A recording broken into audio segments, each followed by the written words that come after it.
and know your worth. You don't, a person outside of yourself cannot make you valuable. It is the acknowledgement of self. It is your confidence, your bravery every day that makes you who you are. And your constant trying to become a better person, constantly trying to evolve. No one, if this person is not coming into your life to better you, to teach you something that you don't know, to protect you, to show you something about the Most High, you don't need them. Identifying. Let's go. You are about to experience the uncensored conversations, stimulating wit, and the thought-provoking wisdom. Bold, raw, and uncut. Right now, on the LanceScurv Show. Warrior Queen speaks. I never thought that I would have the opportunity to speak with you, not just on a phone call, but on a show, an exchange. And I just want to say how much of an honor it is. I'm not spreading it on thick. It really is that. I've watched so many of your videos, and to connect that way is awesome. And I'm so glad. It's an honor to be here. No, seriously, it is, because you have a laid back, very adult, mature, deep flow. There's nothing frivolous and false, no fluff. It's just serious stuff from the heart. And this is what the world needs. And I'm going to encourage you to just keep on doing what you're doing. And everybody who's listening, please, Warrior Queen Speaks. That's her YouTube channel. You have to go there and subscribe. We have to support each other with the quality stuff that's out here. Yes, we can have fun. Yes, we can peak on different things that we shouldn't be peaking on. But at the end of the day, it's the content that you share from the heart that makes a difference in the lives of people. Whether they respond or not, you're affecting people. And I have to say, you've affected me. Thank you so much. I am truly humbled by those words, because I've listened to your show over the years. I especially enjoy when your brother-in-law comes on. Yes. And there's always so much wisdom. I love the way you tell your stories. It's raw, it's honest, it's fearless. And I was just like, I got to connect with Lance. You know, so I am so excited to just be speaking with you as well. I'm honored because you have so much wisdom. And a lot of the information that you put out has been a blessing to my life and also has helped me to heal.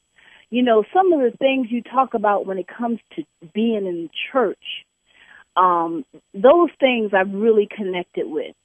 And you talk a lot about spirituality and just everyday topics, but from such a raw and honest way. So I am honored to share this time with you right now and have this conversation that we're going to go forth in. Wow. How do I? My head's already big. No, but seriously, you know, I just want to say that, like for me, from my end, like to hear that reflected back to me, it's awesome. I'm not going to lie. And it makes me blush because I'm very, very humble. And my thing is that I still see myself as that young guy, you know, not the midlife crisis kind of desire, but that young guy who is learning and I kind of realized that, yeah, you know, you're 54 years old now. You've been around for a little bit. You're not 18 or 19 anymore. And it's awesome to be in this position. It's awesome to have lived life to this point where so many that I know have not made it.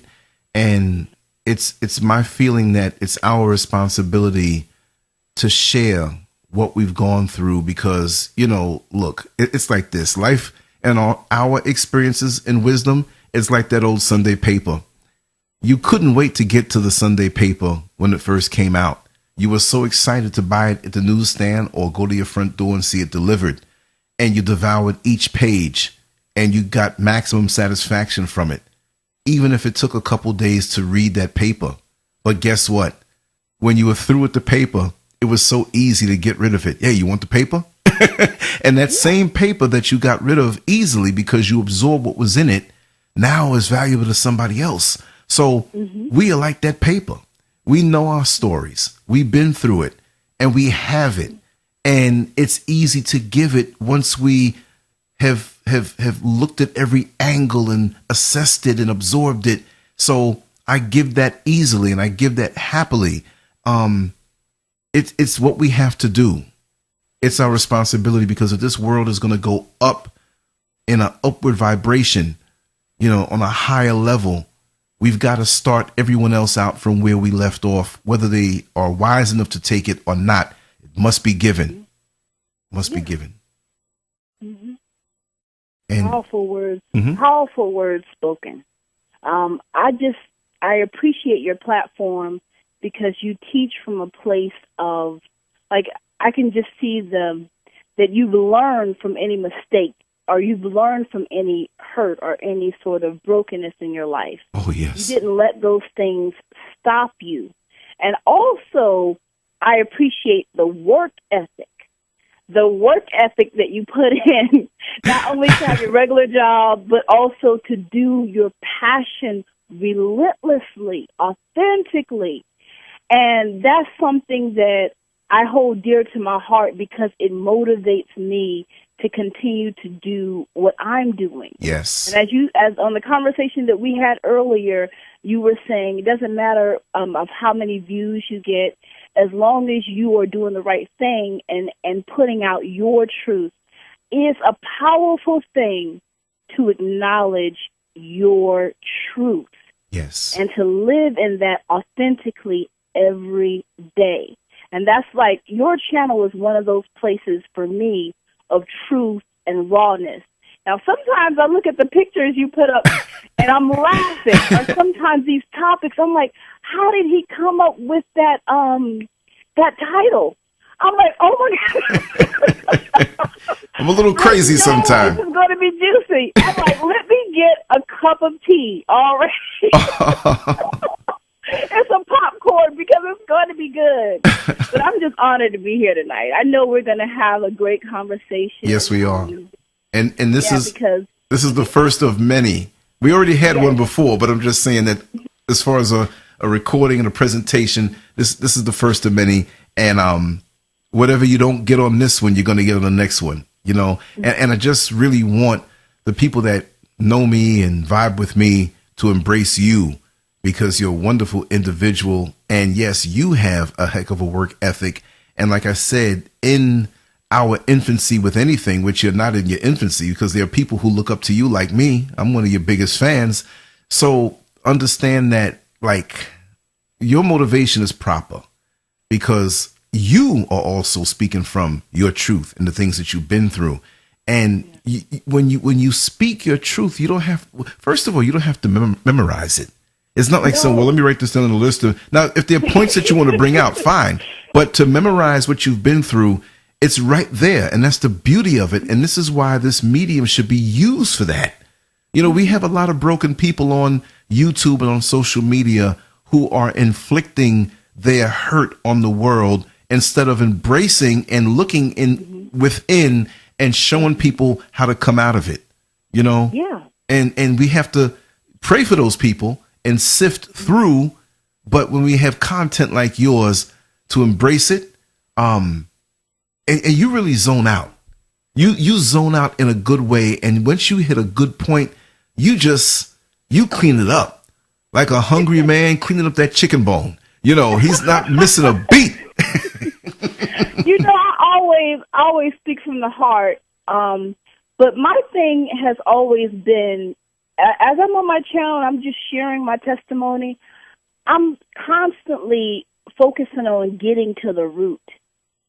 Because you can't really clear out an issue. You can't really clean out your heart until you can get to the root of a problem. Wow. And you can accept responsibility for your part in every problem or issue that you have in your life. Yes. Like we were discussing earlier, I think said we were going to speak about how we are responsible Yes. for the people and the things and the situations that go on in our life. Speak on A that. lot of times my problems came from when I did not accept responsibility. And I was dependent upon someone else to heal me, someone else to love me, someone else to accept me, embrace me, someone else to tell me who I was. But there was nobody else that could tell me that but the Most High and myself.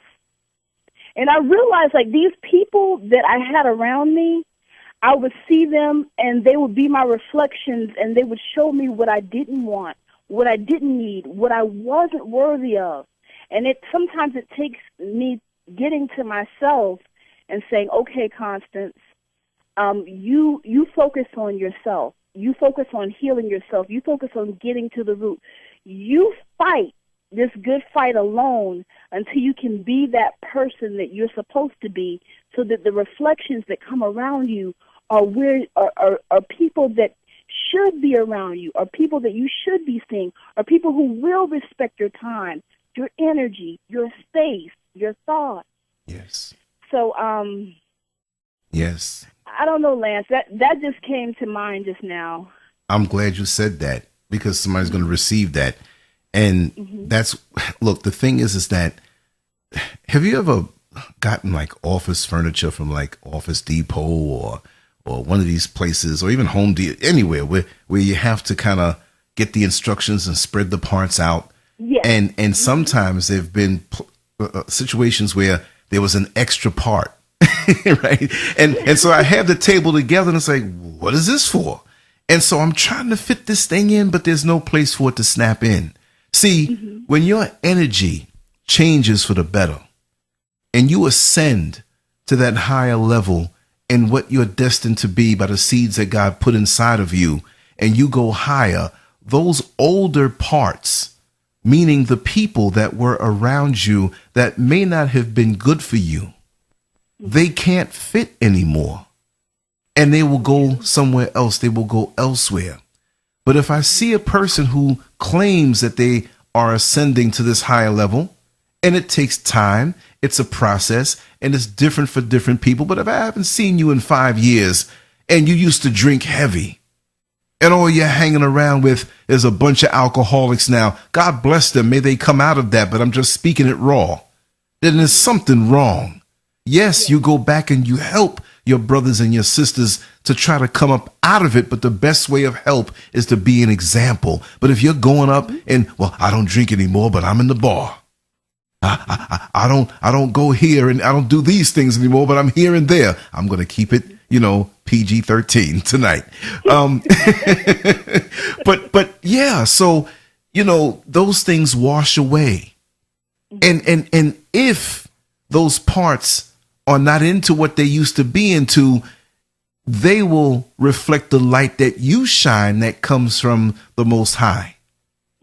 See, so if anybody is still around you and they're definitely into their wayward practices, no matter what it is, that's a reflection on you. And like you said, you attract what's around you, because if you're on such a righteous ride, they're going to be like that fly or that bug on the windshield when you're getting on the highway. They're holding on now and their wings are flapping, but they don't have to fly. Now you're doing 30 miles an hour. They're holding on 40, 50, 60, and they have a hard time holding on, because if they can't let go of what they're into and you're on a righteous ride, they have to go sooner or later. See? They do. And I would say that people to embrace letting go, embrace the learning about these different phases in life, because a lot of times we can't ascend because we don't want to let go of certain people. Exactly. We can't ascend because we don't want to let go of certain foods, of certain things and certain vices in our life. But, I consider the Most High as carving us throughout this life. But we also, as that reference says, he is the potter and we are the clay. But we also have to have that desire to become what he's called us to be. You know, we can't be going left and he's telling us to go right. We have to have that desire. And with that desire, there are going to be a lot of things that are left behind. There's going to be people left behind, old ideas left behind, all kinds of things. You know, Lance, I'm just a country girl from near Charleston, South Carolina, about maybe 30 minutes, 45 minutes away from Charleston. I grew up kind of sheltered in the country around a lot of forests. You know, we grew up hanging out in the woods all day. In that area, my life was kind of sheltered, you know, so I came to Charlotte, and I live here now, and, you know, I had that one set mind of thinking. And there were a lot of terms that I had never heard of before, and I was just what you call green, you know, and I still have a little greenness in me. But what was my point that I was trying to make? You have to at one point ascend and be willing to come out of that box of thinking, that one way, that old set of thinking, in order for you to actually achieve what the Most High has for you. So these people that come into your life are these things that come to challenge you, sometimes break you down, sometimes cause depression, are there as part of your ascension. Yes. Because once you have these certain experiences, you learn and you grow and you change your way of thinking. You're no longer thinking in a square way anymore. You're no longer thinking that I can only do this, I can only be this certain thing, or I can only hang out with this certain crowd of people. When you get hurt enough, when you go through enough pain, when you go through enough rejection, when you begin to really embrace yourself, you realize there's a whole world out there that you can explore. But you have to open your eyes and be willing to walk out of the door and be willing to be in places that may be uncomfortable to you. Yes. When you get out of that comfort zone, you know, there's so many places and so many things we can do when we're willing to step out of the places that make us feel comfortable and cushy in life. And see, for you, it's not a bad thing that you're a country girl. And I know some of us city folk will try to throw off and make it seem like, and let's just take it to the extreme, because you're extremely brilliant and your connection to yourself. A lot of people in the big cities never get that because they never had time to themselves because there's so much excitement around them. See, I had a lot of excitement around me growing up. I grew up in a good middle class home, you know, had peace and quiet, but I was one that wanted to see and wanted to experience by observing and being around things. So from young, I used to find myself in places I shouldn't have been, but it's given me a wealth of experience. But for you, places like where? We will have another show. I'm willing to answer all your questions, but this is going to be pushed on both platforms. So, you know, no, but okay, there's a way to say everything when you say things. Okay. And this is not about me. This is about you today. And it's always because I want to extract this good stuff that you have inside of you. But I will say this, that growing up in New York City, it's a 24-hour place. Many places now are getting that way, but there's nothing like New York. And whatever you can think up is there. Being very perceptive at a very young age, I caught glimpses of things that were an indication of more. It's a very intense place. Lots of people packed into a small area.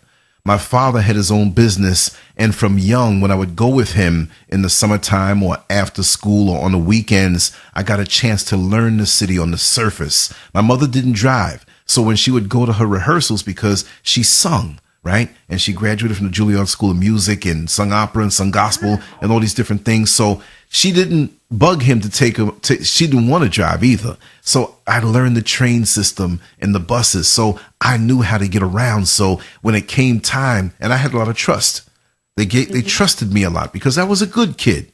not into the crime or not into anything bad. And my father showed me around gritty and raw. And this is why I am the way I am now, from 6 and 7 and 8 years old, as much as I can take. He took me to the shooting galleries. We're not talking about the gun range, but he took me to these abandoned buildings where heroin addicts were shooting up. And he had these guys talk to me. He took me. Yeah. He, documentaries, I don't need them on that level. I had them growing up. So this is why I am the way I am. So what would they say to you there, though? He made them shoot the needle in their arm and talk to me at the same time. That they were once in school, they were once clean, they were once this, and they ran with the crowd, along those lines. And something happened, and he said, one of these guys said, something's always going to happen to challenge you. Guy was smart, but he said, and that's the test. To see what you're made of and what's inside of you. And he had his heart broken by a woman, and he lost himself in that, and it threw off his life. Another guy was going to be this great football player, but he got into an accident and he couldn't play football anymore. And so this great career that people predicted that he was going to have, he didn't have, and he didn't know anything else, and he was very depressed. So the high that he got from righteously playing and doing something, living clean and all that, he got it elsewhere. So they warned me and they told me it wasn't just like, oh, don't shoot drugs and shoot drugs in your arm. No, they gave me a story, and it was bigger than what I can comprehend at the time. But as I got older, I saw what it was. Plus, my mother and father stayed on my backside, so I knew. So now I still had a curiosity for the more decadent things to see, I like human nature in its raw form. Don't give me the Colgate smile and what you think I want to see. I want to see the reactions. I don't want to see the actions. The actions are premeditated. That's the mask. Yeah. Good morning. How are you? Oh, I'm doing fine. You might not be doing fine, but in a society, I hate sometimes when people ask me, how am I doing? Because sometimes I'm not doing well, and I really want to say my my day is going horrible. So I'm glad you mentioned that. Yes. I'm glad you mentioned that. Mm-hmm. Yes. So I made up a long time ago. I made up my mind a long time ago in this life. I said, you know what? I don't have the strength to carry around a mask here for this person and that person. I'm just going to be me. Take it or leave it. And I am full of contradictions because I'm evolving. See, yes. You take a picture of the sun and come back in the same position 5 minutes later, the sun moved. So we're always, even our weight, we wake up, we're lighter, we go to bed, we're heavier, so it's always some change going on. So I accept that. And I accept that I'm going to be wrong on certain things that I thought were right. Don't put that on me that you said this 3 years ago, because you know what? I leave all the old videos up when I was in a different state of mind. Yes. And so, you might not like me back then, but I evolved. Yes. And we have to accept that. But because of that, and me wanting to see the real human nature, I wanted to go into the clubs where there were decadents, not just dance clubs. I wanted to see people in their raw form. So I would sneak up in these places. And I didn't sneak up because, I lifted weights and I was into bodybuilding at one time. And, so I could fool people, paint on a mustache with a woman's eyeliner pencil, and throw a hat on. And I'm a grown man. Right. And so I would see what happened in some of these adult clubs in the bathrooms when people are sniffing coke and women are performing acts, and you go to these places and you see everything. Sodom and Gomorrah. I'll just put it that way. And my eyes drank that up, and I saw how these people went from being the person that they showed to the world to that decadent person that they really were. Not judging, but I was assessing. And it taught me a lot. So it helped me with my natural gift of discernment. When I look a person in the eyes, I don't even have to know them. Sometimes I'm a little off because I'm human and the day may distract me. But when I'm meditated and I'm prayed up and I'm focused, you are not fooling me. I may not know exactly what it is, but I know that there's something there. Yeah. So this is how I navigate my day. And like I told you earlier, I had to go to work and I'm going to come back 10, 11, 12 hours later on, and I'm going to have just as much energy. And yes, I do. I feel the fatigue a little bit because of the hour that it is, but that's okay. In my heart, the passion is there because I learn more things today after I talk to you. And every day for me is an experience. I'm going to say one more thing because I know you have something to say. I'm also an artist. I'm not an artist that draws what a person thinks I should draw. I draw what I see. And that's the difference. I assess what I see, even when others can't accept it. It may take them 3, 4, 5 years to accept what I saw. Mm-hmm. I'm not saying I'm always right, but when that thing connects to me, to the spiritual GPS system and tells me this is what it is, the creator is never wrong. See? Amen. And we have to trust in that and move that way and know that the unknown will be known. It's just not known now. So we don't need to move in fear because fear is not of God. Amen. And we have to move strong because look at you now. I could imagine how you felt when you did your first video. And now you're popping them off left and right with confidence. Not to say that you were scared when you did it, but we have more apprehension because this is something new that we're getting into. But think of how many people are trapped in what they know and don't want to leave it because the unknown is too frightening. Look, every day I try to take myself out of my comfort zone, or I never get completely in the comfort zone because I know the comfort zone, to just stay there, is a slow death. It is. It is a slow, like you said, it is a slow death. What I wanted to ask you is, how did you hone in on acknowledging your truth or your discernment? Because I remember, like, as a child or just growing up, I was always told to kind of ignore my voice. Not outright, but sometimes I would go to my dad and ask him a question, and he would kind of brush me off.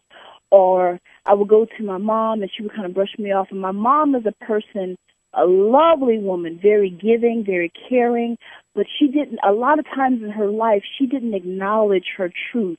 She didn't speak up. And to a certain degree, I'm still getting over that, still learning and still finding and still seeking my voice. 36 years old. It's okay. I've done a lot of things. It's okay. But I'm still, So how did you hone in on that? Because a lot of times I know just being a person that is sensitive or being a person that's discerning, a lot of times I know when people are lying. I know when people are being dishonest. I know certain things, but my heart still wants to share love. My heart still wants to give. How did you hone on and basically respect that discernment and listen to that versus not just let that kind and gentle person be taken advantage of? Well, see, I did have the support of my parents. Not to say that you didn't, but they kind of brushed you off in your formative time. My mother was the one who focused more on the spiritual. My father was spiritual, but he had the gritty thing going on too, the worldly thing. Not worldly that he was doing anything, but he was just brutally honest and raw and told you straight. And I'm a product of both of those energies. So I have a full range because of that coming out of the box. But it's still work that I had to do within myself, because when I would lean more toward one over the other within myself, I faced the consequences. If I was too brutally honest, I might insult somebody. If I was too loving and kind and gentle, but was wise and observed, these energies might want to take advantage of me. So I've had both and all in between. But the one thing that taught me the most about staying true to who I am and listening to that inner voice, that divine voice, was that whenever I would go off and not listen to it, life taught me well. I would get smashed. I would get taken advantage of. I would find myself in a bad situation because I didn't listen to that voice. And I think many of us here listening, and even between you and I, would say to ourselves, you know what? There was a time when I didn't listen. I said, why didn't I knew it. Why didn't I just listen to that voice? I could have avoided this situation if I listened to that voice. And I will say, every time I listen to it, 100% of the time, I'm good. This is what has kept me through some very dangerous situations in life, right? Different times when I may have made foolish choices and put myself in danger. I don't mean danger where there's a gun to my head, but just something that's not good. And we don't realize many times when we're younger, and this is not to say that I'm older and I'm some old wise dude. No, but we appreciate how fragile life is, and we understand how fragile life is because there's so many people that I'm connected to who have passed on, and we don't know the divine plan. But from my point of view at that time, I said it was too early, and they indulged in things that took them out of here. So I say to myself, you know what? This life is too sweet. I'm not going to get up from this table, the buffet of life, too fast because what's on my plate is too sweet. And I don't know if I'm full yet. I still might want a second and third and fourth serving of this life, and I'm going to preserve it as much as I can, and I'm going to do that by listening to that inner voice. That guide never leads you wrong. Look at the animals. What we call animals, because I believe the way the human beings are working now, they're looking at us like, oh my God, they're animals. See, they're operating under the hierarchy that they should be. Absolutely. Imagine, okay, let's look at it this way. And I'm going to hear your input on this, but imagine you being out in the woods. And you're a country girl. You know what it's like to be out in the woods. But imagine being out in the woods naked. These animals are naked. Mosquitoes are out there. Snakes are out there. Imagine you don't have a fridge out there. The deer and the snakes and the alligators and the birds, they don't have refrigerators. They don't have drive-through fast food joints. They wake up. They got to get their food right then and there because their stomach is talking to them. So you better be listening to something divine that will guide you and preserve you. And when I look out in the wild, yes, unfortunate things happen because we have a thing called the food chain. But most are at peace with themselves because they have no choice but to listen to that inner voice. But us now, we have reality TV show. And we're looking at it and we say, oh, you know, as a woman, not you, but others will say, I should have that dress. And, you know, I need to have that car. And, you know, nothing wrong with enjoying nice things, but see how easily it is for us to get taken off of listening to that voice. You see? And it's there's so many distractions out here in the world. And so I hold that thing close to me every single day, every second. Because I have all types of entities coming toward me. Wow, Lance. You were the analogy you gave about being in the forest. It just made me think about the survival of the fittest. And what you were just saying just now about what did you say just now? You said something really brilliant about. I threw a few things. And what I do for the listeners, we will admit that we got cut off. So that's what kind of threw our rhythm off. So I was on a roll. I was just feeling it. I wasn't thinking like, yes, I'm saying some great things. I just talk. But yes, you know, we have all these resources that kill us off and kill that voice off. Like I said, they don't have refrigerators. They don't have bathtubs. They don't have technology. Exactly. They don't need technology. No. Technology is a tool that we need to limit. See, I come from the school where when you wrote something, you wrote with a pen or a pencil, and if you messed up, you had to crumble it and start all over again. So you had a sense of urgency to do your best when you wrote something on paper. Because we didn't have the autocorrect or spell check. We didn't have any of that. So we had to focus. And also on a social level, we had to focus. That's all we had. Social media? No. Social. Go out and play. Talk to the people that are around you. Be social. Social media has sucked out the humanity and our personal interactions.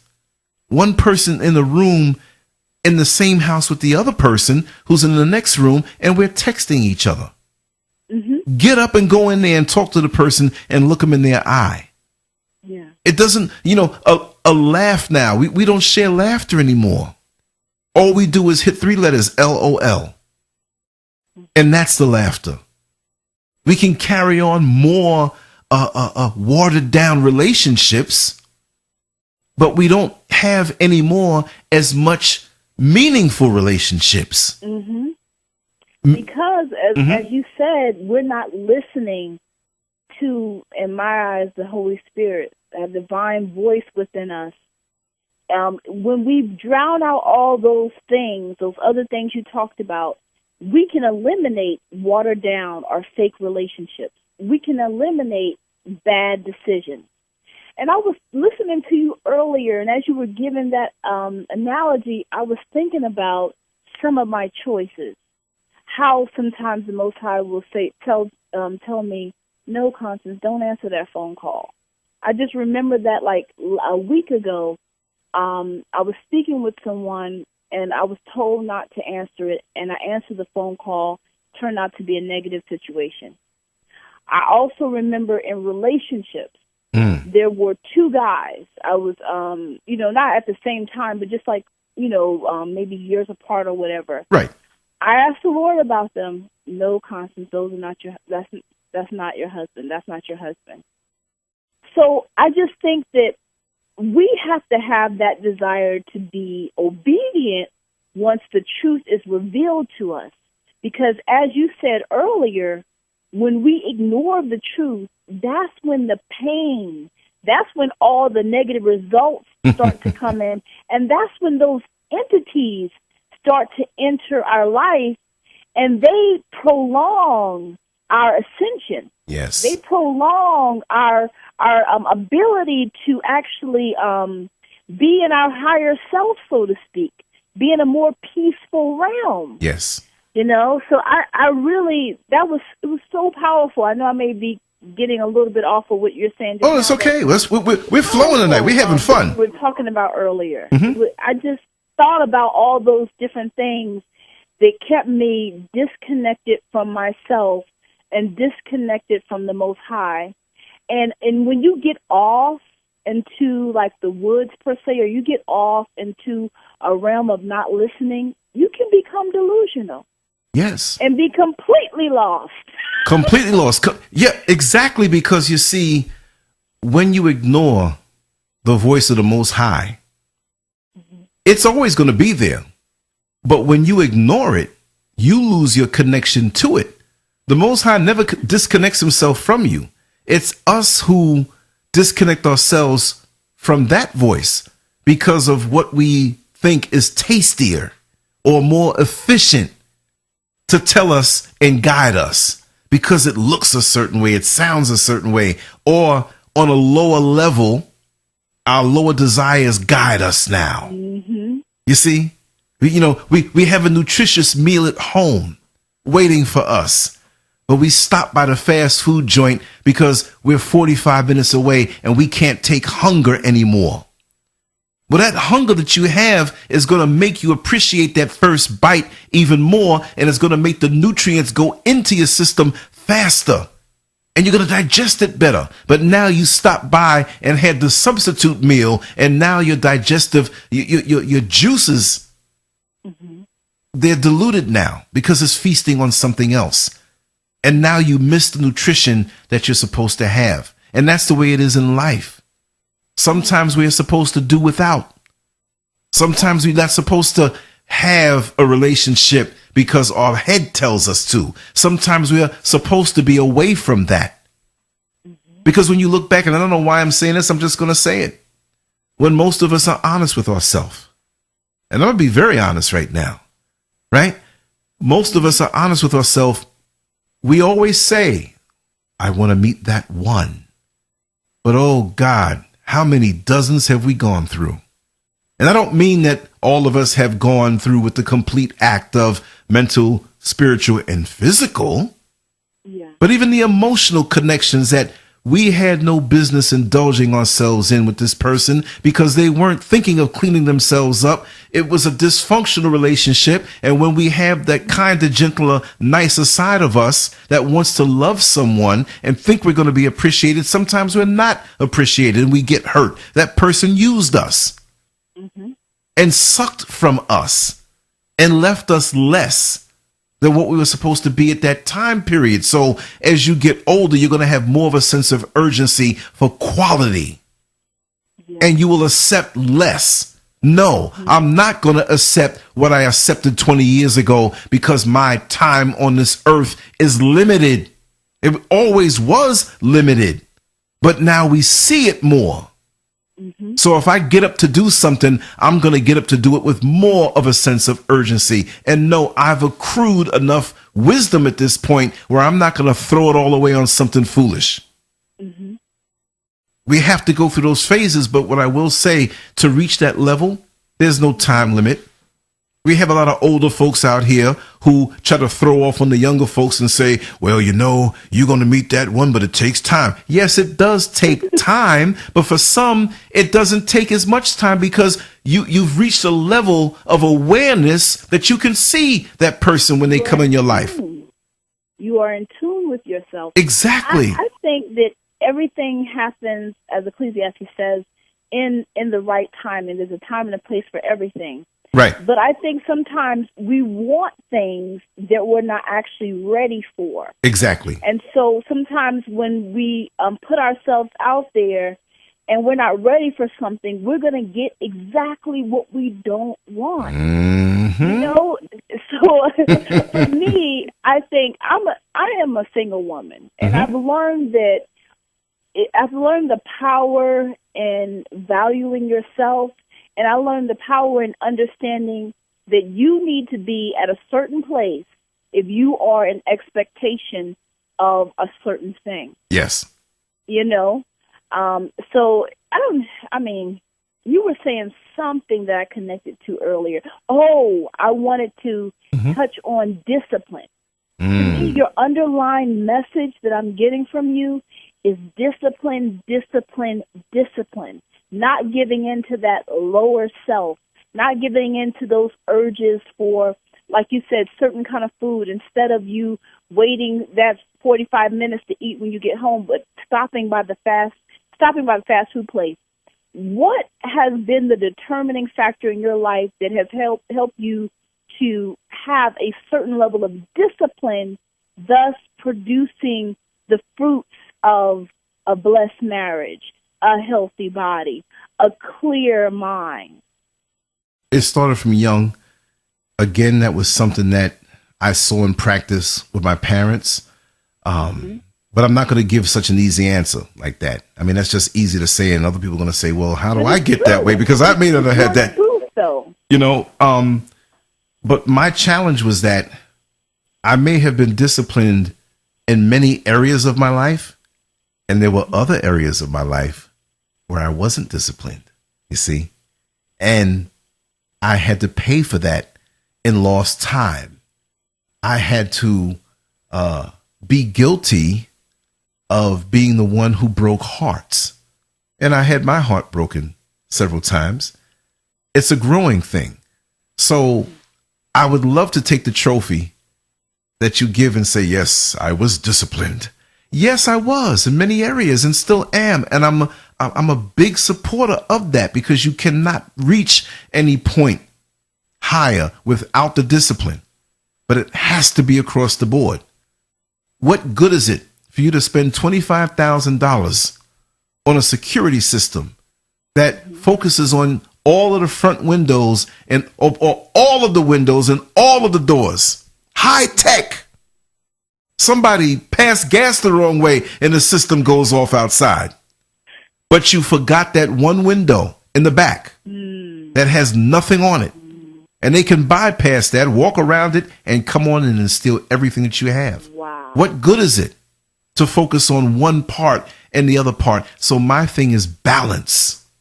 Right now, my thing is balance, where I always had discipline to lift weights and to win bodybuilding competitions and get into these different things and bedazzle people. I knew that it wasn't completely balanced, but I was young and I lied to myself and said, well, I'm just having fun. But fun can get you in places where there are serious consequences. Thank God he protected me throughout all of that. But we have to see ourselves like that tripod. The tripod has 3 legs, ones that hold up the camera, video camera, regular camera. And each leg is very important.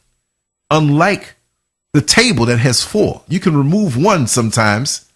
And if the weight on top of that table is distributed toward that one leg that is opposite or diagonal from the leg that's removed, the table's not going to fall. But you remove any leg on the tripod, it's going to fall.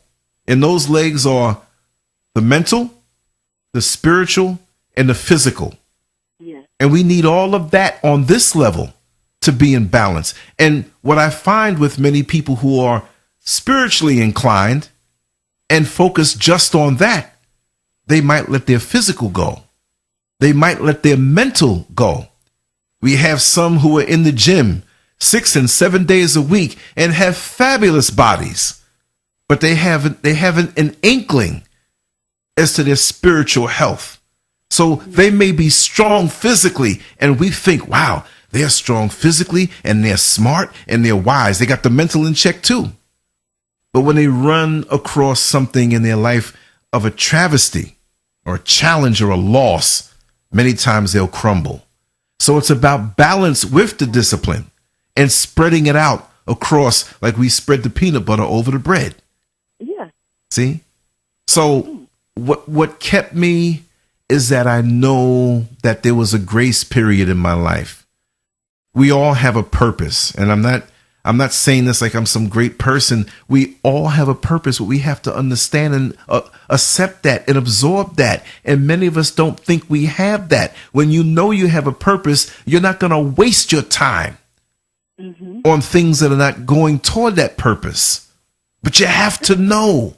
See, I know I'm connected to the Most High. And I'm not going to allow myself to disconnect myself from. So that's discipline itself to say, you know what? I want to live a life that's pleasing to him. And I want to get the maximum benefit from this day. Because when this day is over, it's not going to come back. So let me get all I can get. Like that runner who's in first place. But second place is just 6 inches behind him. So you can't let up. And when they run toward the finish line, they bend to put their head up. Maybe they can win this race, but they all have to believe. And the problem is that so many of us don't believe we have value and worth on a divine level because we know the inner demons that we're fighting. And so those inner demons will always whisper to you, see what you're doing? You ain't no good. You ain't no good. And we have to have the discipline to understand that we can come up out of that. And that's why what you put out there to the universe on your channel with your videos is very important, because many people are not just looking at ratchet stuff. They want answers. And so they've got to know that they're worthy, that they're here for a purpose, and the space they occupy is very unique. The physical space. Let's just start with that. Something simple. And Lance, too, there's a space for everyone. Yes. You know, we are all unique individuals. We all have gifts, talents. There's things that we're supposed to do on this earth. But there is a space for everyone. No one should be jealous of the next person. No one should be wanting to occupy the next person's space. There's a space for everyone. Yes, and indeed. I believe that it's so important to speak over your life. Yes. The enemy, when you have, as you know, when you have gifts, talents, when you have purpose, the enemy is going to be knocking down your door, trying to defeat you at every step in this race of life. You ain't lying. When you mention the tripod and having the spiritual, the physical, and what'd you say? Spiritual, physical, mental. Yes, I believe. Mm-hmm. When you have those things in your life, right? That balance. When you come to those trials and tribulations, because they will indeed come, Mm-hmm. you'll be able to fight that with balance, with peace. I'm not saying you're going to be up every day. Right. You're human. You're going to remember. Yes. You're going to remember who you are. It's just like you can fall down. You can fall down or whatever as you're climbing up this mountain, but you're still going to get up and continue to climb because you know that the Lord has purpose for you, and that there's something for you to do up there as you're on that journey climbing up. Yes. So I just believe that it's powerful to continue to speak over your life. That's why when people come to my channel, I always say things like, I'm sending love, peace, strength, courage your way. I say these things from my heart because I want people to know that they are loved, that they do have purpose, that there is a meaning for their existence, and they're not what the enemy, with demons, with unclean spirits, are trying to tell them they are. It's a tug of war. Mm-hmm. Because I've been through a lot of spiritual battles in my life. I've had nervous breakdowns. Mm-hmm. You know, I was in a psych ward for a week before. Mm-hmm. So the battle of the mind is something powerful, but when you realize that these entities outside of yourself are small in comparison to you, the actual human, the actual person with a soul, they don't have anything on you. Matter of fact, they don't even have a body. They don't want you. Think about it. They Right? don't even have a body. Who are they to tell you, who is operating within a body? You have a soul. You are a spirit. Who are they that don't even have a body to tell you what your future should be, what you should think about yourself, what you should know and understand about the Most High? You know, these things have come up against my mind a lot of times and told me not to believe in our Creator, told me that I was dumb, that I was stupid, that I was fat, that I had nothing to offer this earth. But it is your mind that has to be renewed, your mind that has to be transformed every day to continuously look to what our Creator has told us about us, so that you can fulfill that day and hopefully your life with His divine purpose. Yes. See, oh, wow. Well, you know, like a good meal and everybody gets quiet on the table. Let me just have a 10-second moment of silence to really absorb what you just said, because that was profound. How dare they? And in the physical, in this physical realm, we'll have entities come around us that are influenced by those same demonic forces, and those people have given up their right, that they've given up their birthright by becoming instruments of those satanic forces. And they can come to us in family, friends, strangers. They can come to us through us. So this is why speaking it is very, very important. Before I draw a picture, I look at the blank paper. I'll even hold it up and tell somebody what's going to be on there, what I see. And you project. And this is why the Most High took the 7 days. Now, it may have been 7,000 years, but 7 days, you know, as far as we can comprehend. Could be 7 minutes. I don't know. But He showed us the plan. He showed us that one thing comes before the other, and that everything is built in a methodical manner. He didn't create the birds and there was no planet. He didn't create the fish and there was no sea, no water. Everything happens a certain way. When you build, you see, you put the pipes and everything, and you treat the soil, and then you put the foundation around it. And you have the foundation, now you can build the walls. And now that the walls and the roof is put on, you can put in the windows, you can run the plumbing and run the electrical lines, but nothing before it's time. And it's a process. So we have to speak these things. When we are in our vehicles driving, talk to yourself. speak in what others may think is in a foolish manner. Now, I'm not worshiping money, but let's say it this way. Imagine you're calling up a good friend of yours, and you're saying to them, listen, I forgot today earlier, but I'm going to tomorrow put that $150,000 in your account because I want you to start this business, and I know you've been wanting to do that. I'm on my way to Hawaii in 2 days, but now this is not to be worldly.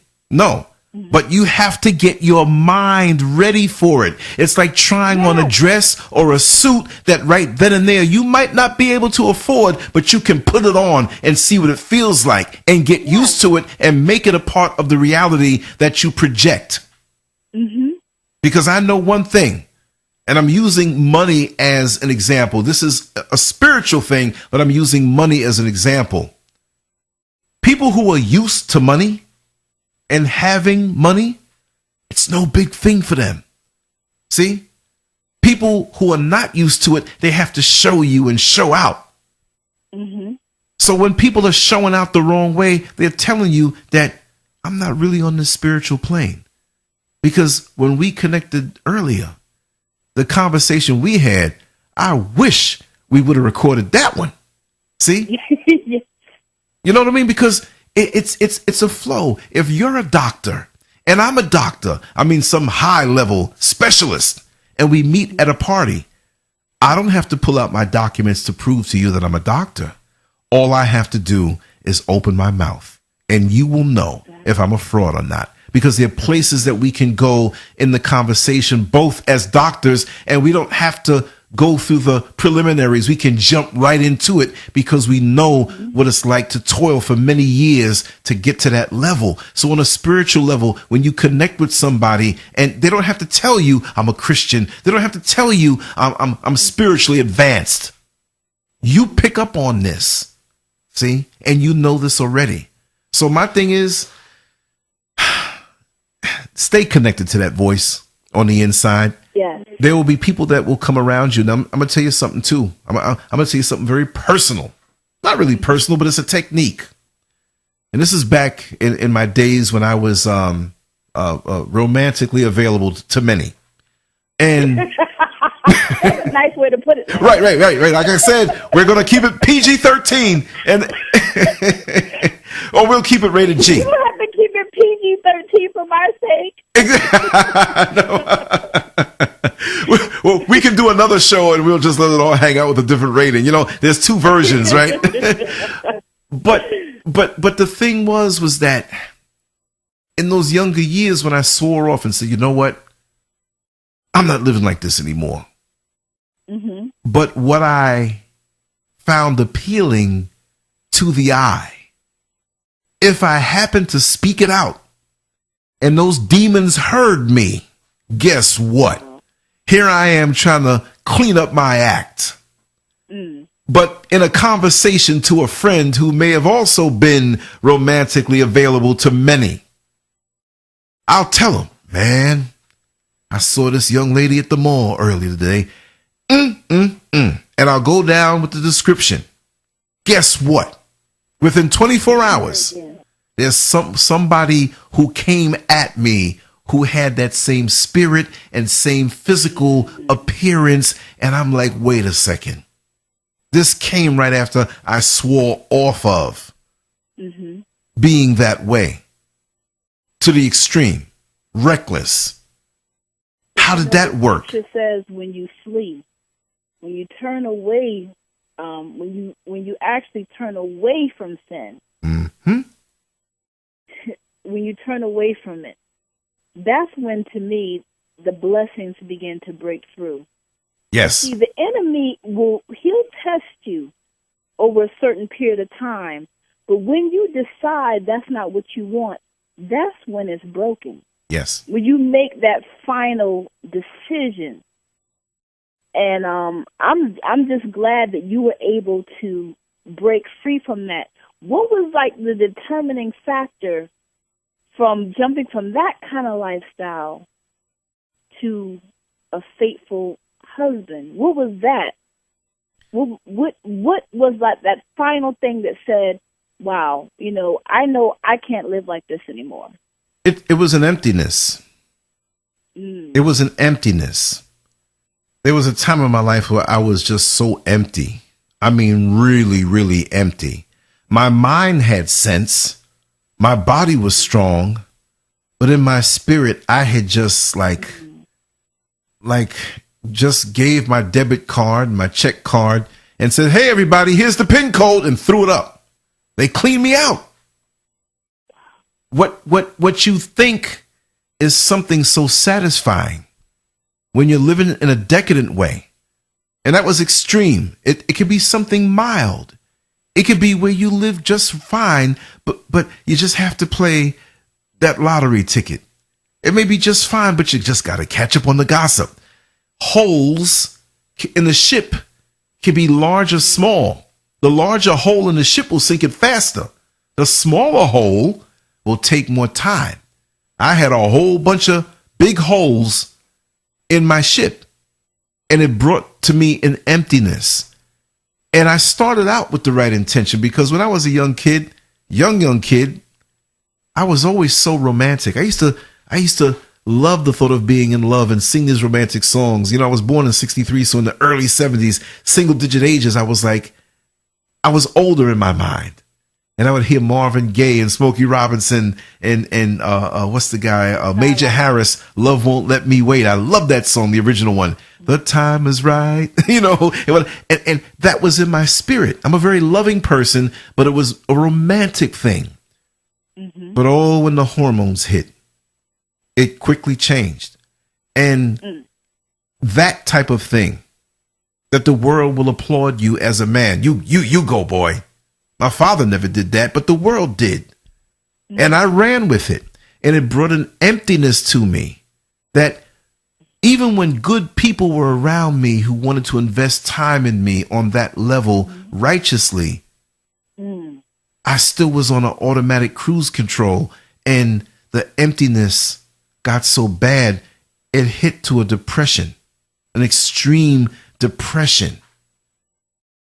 And it felt like I couldn't come out of it. And sometimes I'd slip back into the old ways and try to douse this pain that came from depression with those activities which Satan rewarded me greatly. Oh, yeah. And I don't mean it was a real reward, but he rewarded me, meaning that he brought me back the spoils of that lifestyle in great numbers, and it distracted me. And I'm thinking, okay, I'm okay now. And then here it comes again.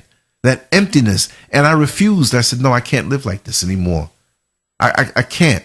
I want to be full. I want to be happy like when I was a kid and would run outside and see my friends and just be happy to see them. Of course, I didn't have that aspect of my life when I was a kid, right? But I wanted that fullness. I wanted to laugh and laugh with my whole total being, with every ounce of my being. Wow. I wanted that fullness and that happiness, and the indulgences of the world would not, I understood, and could not bring me that on the extreme level. But yes, in a righteous union and relationship, yes, it's going to bring you that fullness. But trying to piece it together, well, you know, if I'm with this one person 7 nights a week, I can be with 7 people 1 night a week. No, it doesn't work that way. No. Because soul ties are a good thing, but it can also be a bad thing. And 99% of the time, it's a bad thing because we're connecting to someone that we shouldn't connect to. And just think, they say this one is bipolar and this one has mental this and all of that. What about the multiple people that some of us are connected to and still connected to and didn't smash those soul ties? So if you had 25 partners, or you had hundreds of partners, and oh God, I don't want to say what my number is, right? You're connected to so many people that when they have a bad day and a mood swing, you might not have seen them for 6 months, but that's going to affect you because you've averaged out with it. I have a saying: if you are the number 100 and you go to bed with the number 50, you waking up 75. You've averaged out with them. And the only one that telling the truth, and they can use those attachments to attack you. Yes. In the spiritual realm. Yes. Because I experienced that, and it doesn't always have to be with someone that you slept with sexually. It doesn't even have to be with someone of the opposite sex. Yes, and those are extreme. A friendship that you're cordial with. Yes. And that connection can really break you down. At the beginning of the conversation, we were talking about being responsible for the people and the different things that we let in our life, accepting responsibility. Yes. Because a lot of times I've seen with myself, I'm like, oh, this person hurt me, or, oh, they did this, or this person. No, once you, like you said, you have those three, like the tripod, those three things together, spiritual, physical, mental, you know what not to accept in your life so that you can avoid certain soul ties. You can avoid those attacks.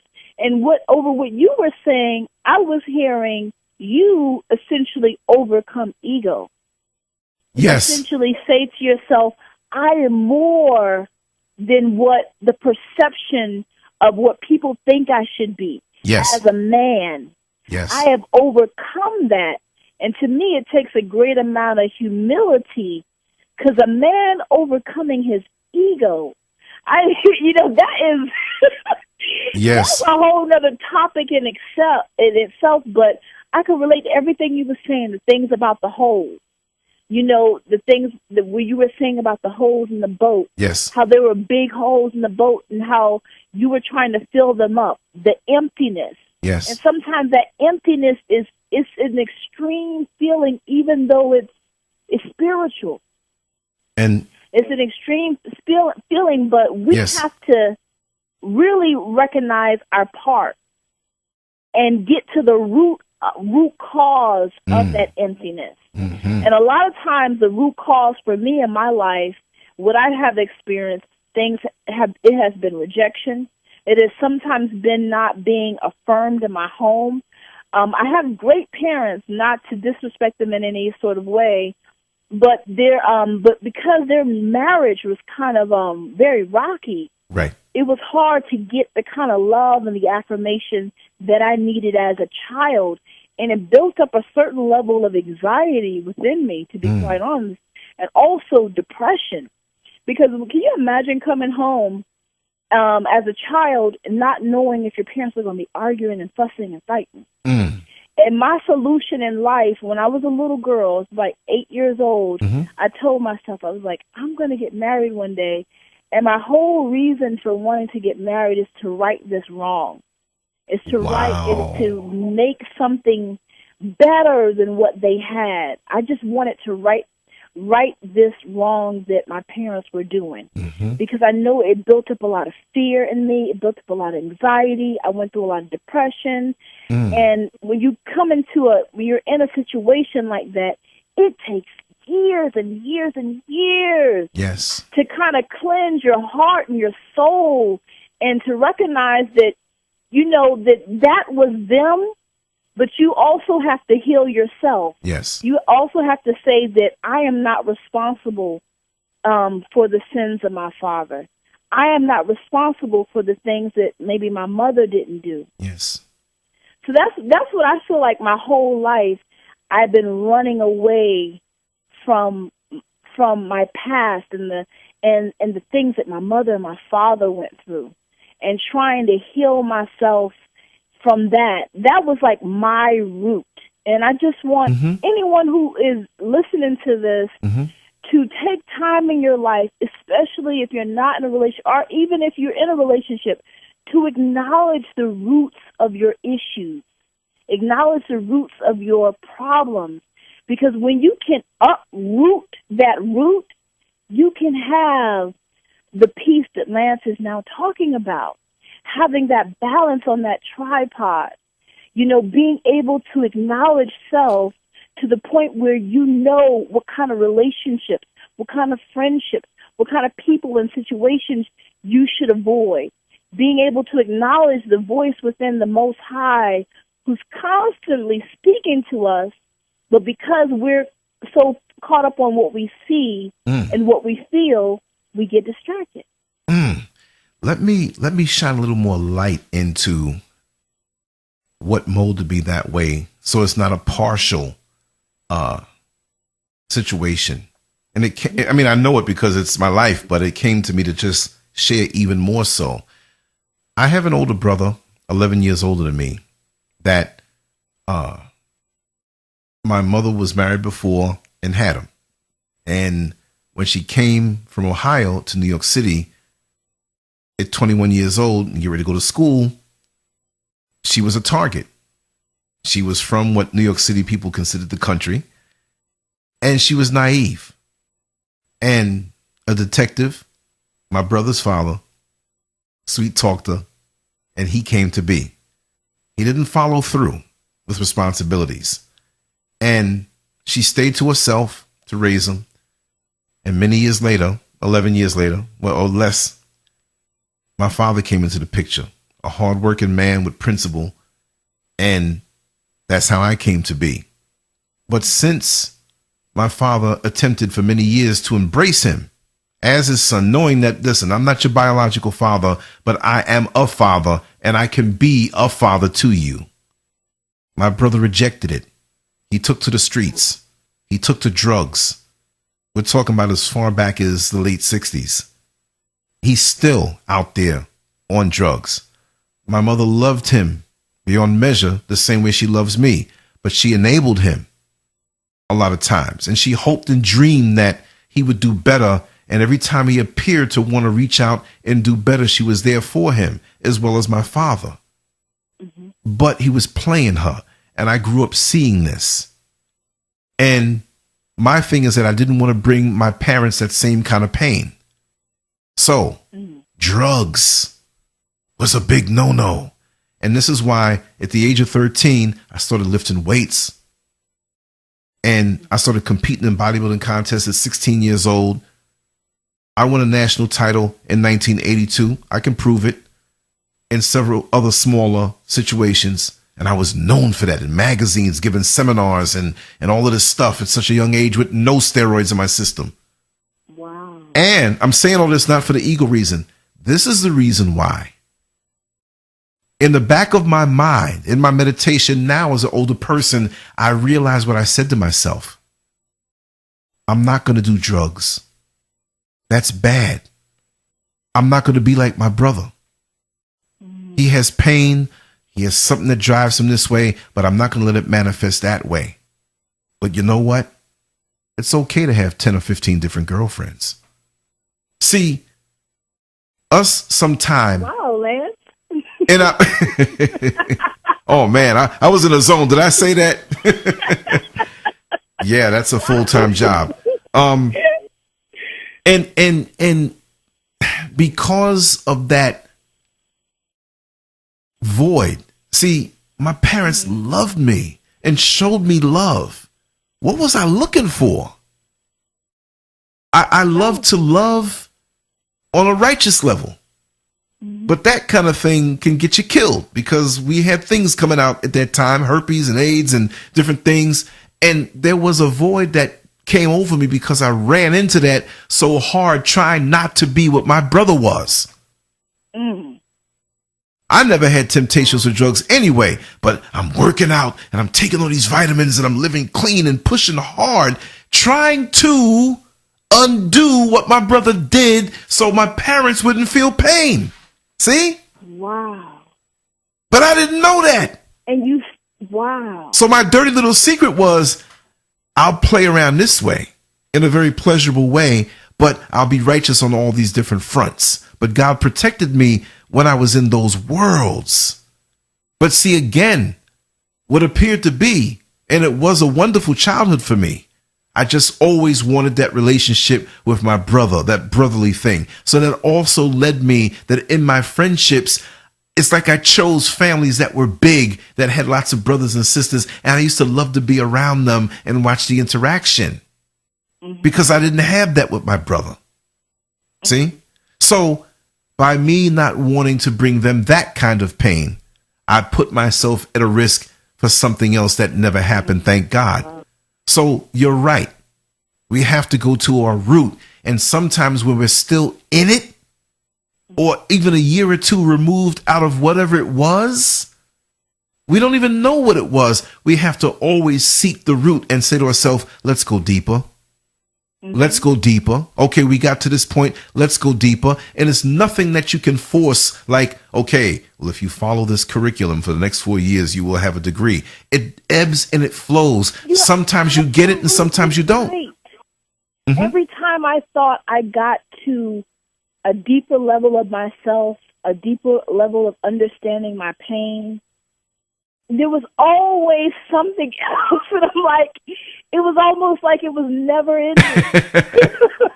But I just think that sometimes you think you've gotten to a certain point in life and you think you understand it all, and then that's where humility comes in. And you know that you really don't know not a lot. Isn't that something? I can say that. But I do think that acknowledging those, because I was taught to not acknowledge my feelings to a certain degree. It wasn't said overtly, but it was just being ignored kind of makes you feel like you don't have a voice. Right. Kind of makes you feel like you shouldn't say anything. Or either you become scared to say anything. And I learned somehow when I was a child that my voice didn't mean anything, that my voice was worthless. And that's why I started getting into poetry, because I was very shy. I didn't like to speak. I never liked to speak in class. But poetry kind of gave me an outlet and a way to express my voice. I wouldn't talk any way outside of that. But when I did my poetry, I was able to express my voice. And then my voice got louder in my personal life. So the Lord gave me, the Most High gave me that.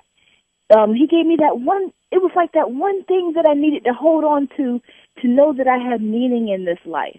Because I always thought that I was worthless. I always thought that I didn't mean anything, because I wasn't told this overtly, but I felt this. Understood. And I felt like if I'm being treated like this in life, maybe I'm not worth anything. Maybe I am a loser. Maybe there's nothing to me.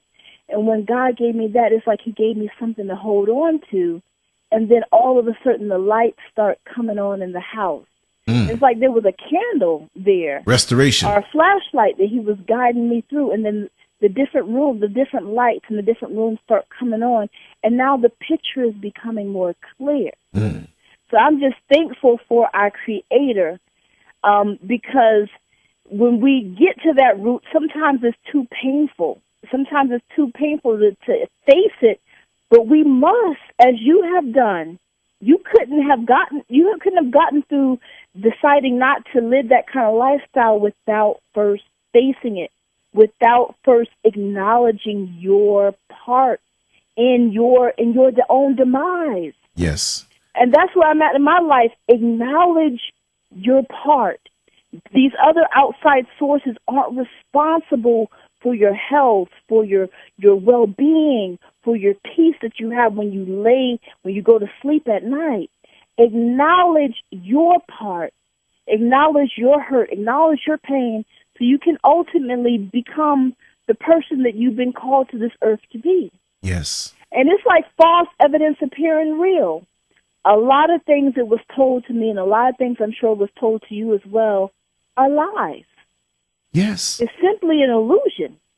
And misperceptions also, because sometimes we can have something shown to us and we want to see it the way we want to see it. We don't want to see it as it is. And sometimes you could be at a stop sign or a red light and the answer come to you in a way or something that you had a question about. It doesn't always come together at the same time. It can be in bits and pieces, because, look, we can't really absorb the complete truth of our lives at one time. We lose our minds. We would. So it's almost like pulling off that Band-Aid. We have our personality. Some of us want to pull it off real quick and deal with that shot of pain, and it's off. Some of us say, you know what? I'm going to peel this thing back real slow. It may take 2 hours, but I'm going to take my time. We have our ways. And at different points in our life, we're more apt to dealing with things head on. Our resources are drained sometime emotionally. And so it's okay to put it back and eat it like leftovers later on. And the rate that we absorb this is different. But to get to the root and to face it and to be still to face it, You're not going to be still when you're in a bar. You're not going to be still when you're in this crazy party. You're not going to be still when you're around a bunch of dysfunctional people, not to throw off, because most of us have some level of dysfunction that we're struggling with, more or less. So acknowledge that we're not perfect. Acknowledge that we're a work in progress, but our origins as far as the family dynamic, what we've been handed to, those rhythms, that's not us. We have to struggle to come out of that. It's like the caterpillar goes and hangs out in the cocoon for a while, and now he becomes that butterfly. But do you think that cocoon just fell off to the side for him to come out? He had to struggle with that cocoon to get out of that bad boy. So we have how our father, our mother, or our aunt or grandparents, whoever it was that raised us, we come in that packaging. Of course, we have the physical DNA that they gave us, right? But also their idiosyncrasies, their weaknesses, their hang-ups. Like you mentioned before, you felt that you may have been or told that you were too heavy. No, you're not. You're beautiful.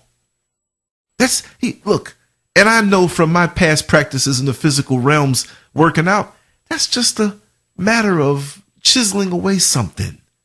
But look at you, your real beauty. The body's a cocoon. You were born a caterpillar. Now you're in the cocoon of who you are, and you're going to spring forth.